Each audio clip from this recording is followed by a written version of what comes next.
തൃശൂർ വരവൂർ പഞ്ചായത്തിൽ സ്വകാര്യ അറവു മാലിന്യ പ്ലാന്റിനെതിരെ ജനകീയ മുന്നണി മത്സര രംഗത്ത് 6 സ്ഥാനാർത്ഥികളും മത്സരിക്കുന്നത് ജീപ്പ് ചിഹ്നത്തിലാണ്.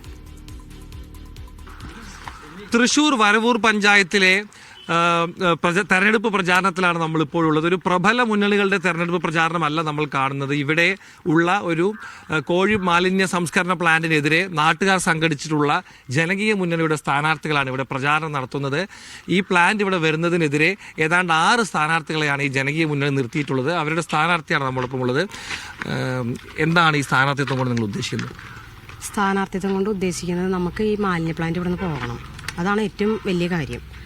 അല്ല, നമ്മുടെ കൂടെ ജനങ്ങളെന്നും ഉണ്ടാവും എന്ന് വിചാരിക്കണം. നമുക്ക് വോട്ട് ചെയ്ത് നമ്മളെ വിജയിപ്പിക്കുന്നു വിചാരിക്കണം. നമ്മൾ ജയിച്ചു കഴിഞ്ഞാൽ എന്നും ജനങ്ങളുടെ കൂടെ തന്നെയാണ്. അതിലൊരു മാറ്റമില്ല, ഒരു തർക്കമില്ലാത്ത കാര്യമാണ്. നമുക്ക് ആദ്യം തൊട്ടേ നമുക്ക് ഇതിനു വേണ്ടി കുറേ നമ്മുടെ ജോലി ഉള്ള പണിയും കൂടി പോയിട്ട് നമ്മളിതിനു വേണ്ടി കുറേ അനുഭവിച്ച് കേസും കാര്യങ്ങളൊക്കെ ഹൈക്കോടതിയിലായിരുന്നു ഇതിൻ്റെ കേസ്. എന്നിട്ട് നമ്മളതിനെ ഇതിന്ന് ഈ മാറ്റിൻ്റെ സ്ഥാനത്തേക്ക് വീണ്ടും കൊടുക്കുന്നത് തന്നെയാണ് നമ്മുടെ നാട്ടുകാർ. അപ്പോൾ അതുകൊണ്ട് നമ്മളിതിൽ ജയിച്ചു കഴിഞ്ഞിട്ടുണ്ടെങ്കിൽ നമ്മൾ അവരുടെ മുന്നിൽ തന്നെ ഉണ്ടാവുള്ളൂ. അതിലൊരു സംശയമില്ല, അതിൽ തർക്കമില്ല. ഏത് ചിഹ്നത്തിലാണ് മത്സരിക്കുന്നത്? ഏതൊക്കെ വാർഡുകളിലാണ് സ്ഥാനാർത്ഥികൾ നിർത്തിയിട്ടുള്ളത്? നമ്മൾ മത്സരിക്കുന്നത് ജീപ്പ് അടയാളത്തിലാണ്. 1-ാം വാർഡിൽ സിദ്ദീഖ് എന്ന് പറഞ്ഞ ഒരു സ്ഥാനാർത്ഥിയുണ്ട്. 2-ാം വാർഡിൽ ലക്ഷ്മിയുണ്ട്.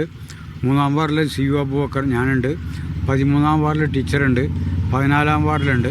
15-ാം വാർഡിൽ മുഹമ്മദ് കുട്ടിയുണ്ട്. അങ്ങനെ 6 വാർഡുകളിലാണ് ഞങ്ങൾ സ്ഥാനാർത്ഥികളായിട്ട് മത്സരിക്കുന്നത്. ലക്ഷ്യം നേടുന്നവരെ പോരാട്ടം തുടരും. ഞാൻ നിലവിൽ പഞ്ചായത്ത് മെമ്പറായിരുന്നു. ഇവിടുത്തെ പഞ്ചായത്ത് പ്രസിഡൻ്റായിരുന്നു, വൈസ് പ്രസിഡൻ്റായിരുന്നു. ഇപ്പോൾ അടുത്ത ദിവസം ഇതിൽ പ്രതിഷേധിച്ച് മെമ്പർ സ്ഥാനം രാജിവെച്ചുകൊണ്ടാണ് തെരഞ്ഞെടുപ്പിനെ നേരിടുന്നത്.